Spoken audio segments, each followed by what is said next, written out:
Louis Braille का जन्म 4 जनवरी 1809 ईस्वी को फ्रांस की राजधानी पेरिस से 40 किलोमीटर दूर एक छोटे से ग्राम 6 बिंदुओं का उपयोग कर 64 अक्षर व चिन्ह बनाया, जिसमें न केवल विराम 6 जनवरी 1852 को मात्र 43 वर्ष की आयु में उनका निधन हो गया। ब्रेल लिपि दृष्टिबाधित लोगों के लिए दृष्टि के समान है और ब्रेल लिपि के आविष्कारक लुई ब्रेल उनके लिए मसीहा हैं। नमस्कार साथियों, मैं दिनेश पाल आज लुई ब्रेल के बारे में आपके सामने कुछ जानकारियाँ रखूँगा, या कहें तो लुई ब्रेल के बारे में आपको अवगत कराना चाहूँगा। मैं खुद बहुत देर से जाना उनके। मैं पहली बार बीए पार्ट 1 में 2008 में जब अपने क्लासरूम में एक सहपाठी को एक छेद करके लिखते समय देखा, खटखट की आवाज़ आई, तो मैं थोड़ा ताज्जुब हुआ, आश्चर्य से देखने लगा कि क्या कर रहा है व्यक्ति। बाद में पता चला कि उन्हें दिखता नहीं है, वो लिख रहे हैं ब्रेल लिपि में। बाद में मेरी उनसे बहुत ही अच्छी मित्रता हुई। इनका नाम था अनिल पांडे, अभी उत्तर प्रदेश के सुल्तानपुर में हाई स्कूल के शिक्षक हैं। हम दोनों बीएड के दौरान रूममेट भी रहे, लेकिन तब तक सिर्फ ब्रेल लिपि जानता था, मैं लुई ब्रेल के बारे में नहीं जानता था। बीएड में मेरे एक और मित्र अनिल मंडल मिले जो दृष्टिबाधित हैं। उन्होंने पहली बार 2012 या 13 का समय था, 4 जनवरी को लुई ब्रेल की जयंती मनाई जा रही थी, उसमें हमको साथ ले गए। तब मुझे मालूम चला कि ब्रेल लिपि लुई ब्रेल की देन है। तो आप उम्मीद है कि कुछ लोग जानते होंगे, लेकिन ढेर सारे लोग नहीं जानते होंगे, क्योंकि अधिकांशतः वे लोग दृष्टिहीन व्यक्ति को ट्रेनों में गाना गाकर भीख मांगते हुए तो देखा होगा, लेकिन दृष्टिहीन व्यक्ति को किताब पढ़ते, लिखते और कंप्यूटर चलाते बहुत कम लोग देखे होंगे। मैं उनके साथ रहा हूँ, इसलिए मैं बखूबी उनसे वैसे लोगों से परिचित हूँ, क्योंकि मेरे कई सारे ऐसे मित्र हैं जो हर कुछ आज का सोशल मीडिया हो या स्मार्ट मोबाइल या लैपटॉप सब चलाते हैं, क्योंकि एक तो ब्रेल लिपि के माध्यम से उन्होंने अपनी पढ़ाई पूरी की, दूसरे ढेर सारे ऐसे सॉफ्टवेयर आ गए हैं जिसके प्रयोग से वे अपने दिनचर्या को पूरी तरह अच्छी तरह से कर रहे हैं। तो आइए मैं आपको लुई ब्रेल से परिचय कराता हूँ। उससे पहले जरा सोचिए, हर किसी का हर अंग अपने आप में महत्वपूर्ण होता है, चाहे वह मनुष्य हो या कोई अन्य जीव जंतु। सभी को अपना अंग प्यारा होता है। जीवन यापन में उसके हर अंग का सहारा और अहमियत होती है। कुछ अंग दो होते हैं, यदि एक किसी कारणवश खराब भी हो जाता है तो दूसरे से काम चलाया जाता है, लेकिन जब दोनों खराब हो जाएं तो जीवन दूभर हो जाता है। उसमें भी यदि किसी की आँखों की दृष्टि चली जाए तो उसके लिए तो सारा संसार ही अंधकारमय हो जाता है।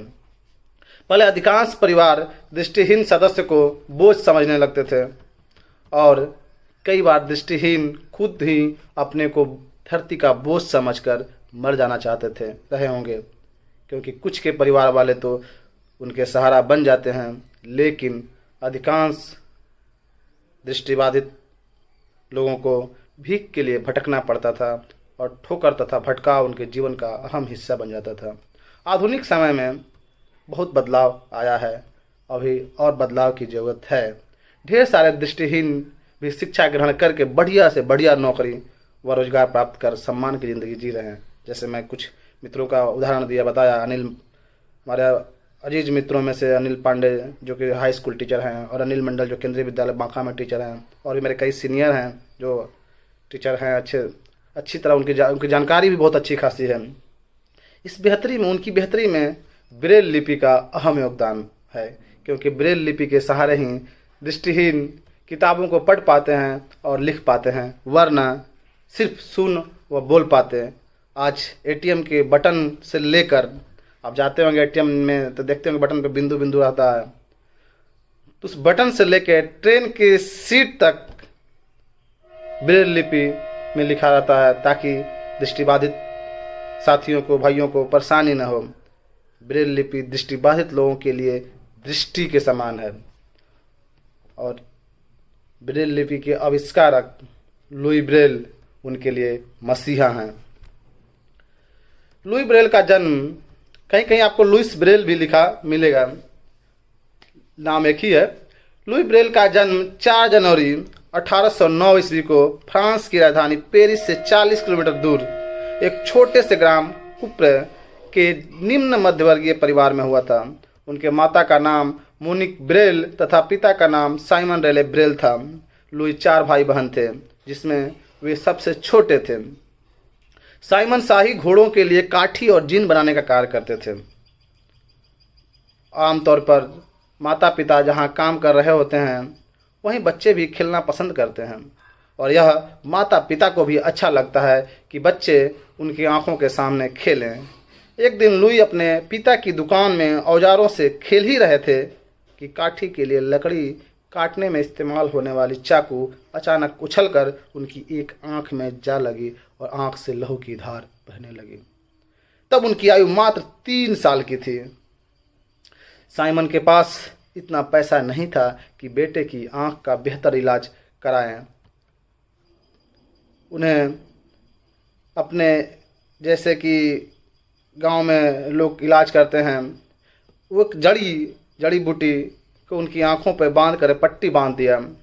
उन्हें लगा कि चोट हल्की होगी, आंख ठीक हो जाएगी, लेकिन उसका परिणाम भयावह निकला। संक्रमण के कारण दूसरी आंख से भी कम दिखने लगा और धीरे धीरे दोनों आंख की दृष्टि सदा के लिए चली गई। संसाधन के अभाव तथा अभिभावक की कुछ लापरवाही कह सकते हैं के कारण मात्र 8 साल की आयु में लुई ब्रेल की दोनों आंखों की दृष्टि चली गई। यह उस परिवार के लिए कितना असहनीय पीड़ा रहा होगा, हम आप समझ सकते हैं। लुई ब्रेल की आंखों की दृष्टि भले ही चली गई, लेकिन उनकी चंचलता, कुछ करने की ललक एवं जिज्ञासा शांत नहीं हुई। पढ़ने के प्रति लुई की ललक देखकर उनके पिता साइमन ने तय किया कि बेटे को पढ़ाऊंगा। उन्होंने फ्रांस के मशहूर पादरी वैलेंटाइन की मदद से 1819 में, जब 10 वर्ष के लुई ब्रेल थे, तब उनकी दाखिला रॉयल इंस्टीट्यूट फॉर ब्लाइंड्स में कराया। सन 1821 में जब लुई 12 साल के थे, तब उनके विद्यालय में एक कार्यक्रम में भाषण देने के लिए पधारे थे फ्रांस की सेना के अधिकारी कैप्टन चार्ल्स बार्बर, जो एक कूटलिपि का निर्माण किए थे, जिसे नाइट राइडिंग या सोनोग्राफी नाम से जाना जाता था। और इसका प्रयोग सेना के जवान रात में पत्र संदेश पढ़ने के लिए करते थे।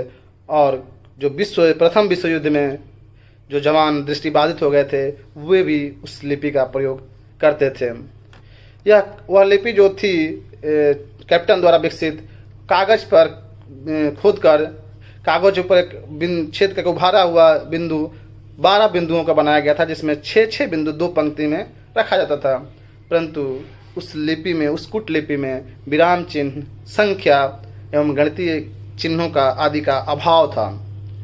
लुई ने पादरी वैलेंटाइन से अनुरोध किया चार्ल्स बार्बर से मिलने के लिए, क्योंकि लुई ब्रेल को लगा कि यह हम दृष्टिबाधितों के लिए शायद मददगार हो सकता है पढ़ने लिखने में।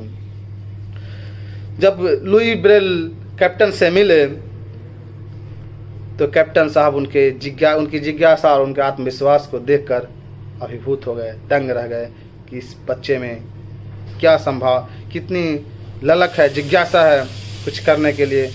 प्रतिभाशाली लुई ने 1825 में मात्र 16 वर्ष की उम्र में कैप्टन की कूटलिपि का अनुकरण करते हुए 12 की बजाय मात्र 6 बिंदुओं का उपयोग कर 64 अक्षर व चिन्ह बनाया, जिसमें न केवल विराम चिन्ह बल्कि गणितीय चिन्ह और संगीत के नोटेशन भी लिखे जा सकते थे।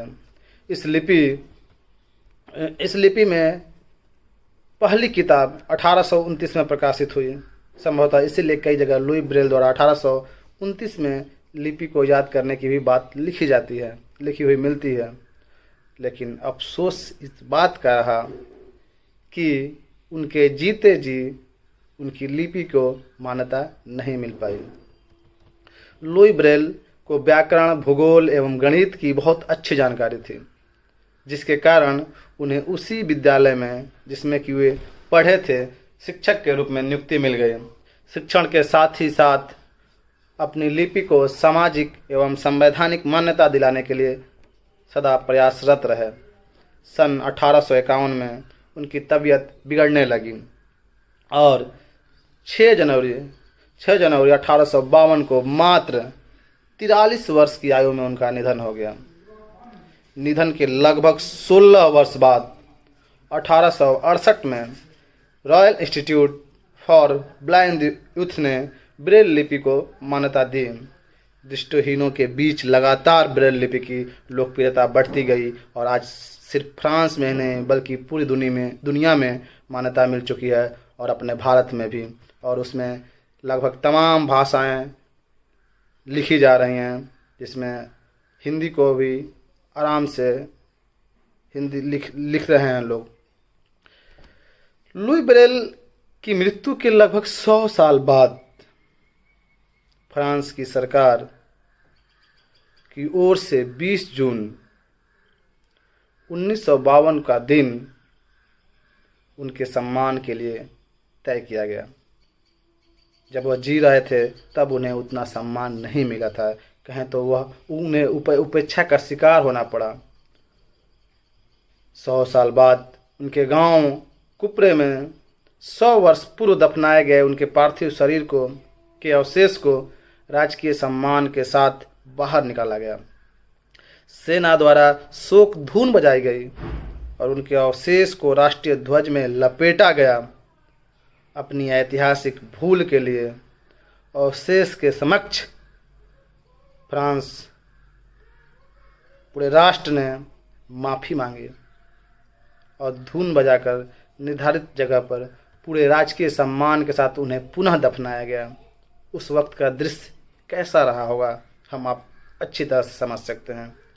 उस गांव वालों को लगा होगा कि 100 साल के बाद लुई ब्रेल पुनः जीवित हो गए हैं। फ्रांस सरकार को उन्हें सम्मानित करने में इतनी देर लगी। भारत सरकार ने लुई ब्रेल की 200 उनके जन्मदिन को 200 यानी कहें कि उनके जन्म के 200वीं सालगिरह पर अर्थात 4 जनवरी 2009 ईस्वी को उनके सम्मान में भारतीय डाक टिकट जारी किया गया। यह भारत सरकार की तरफ से उनके प्रति एक सम्मान था। लुई ब्रेल नाम से प्रत्यूष कुमार ने हिंदी में 160 पेज की एक किताब लिखी है, उनकी जीवनी लिखी है, जो प्रभात प्रकाशन से 2017 में प्रकाशित हुई है, जिसे आप पढ़ सकते हैं। धन्यवाद।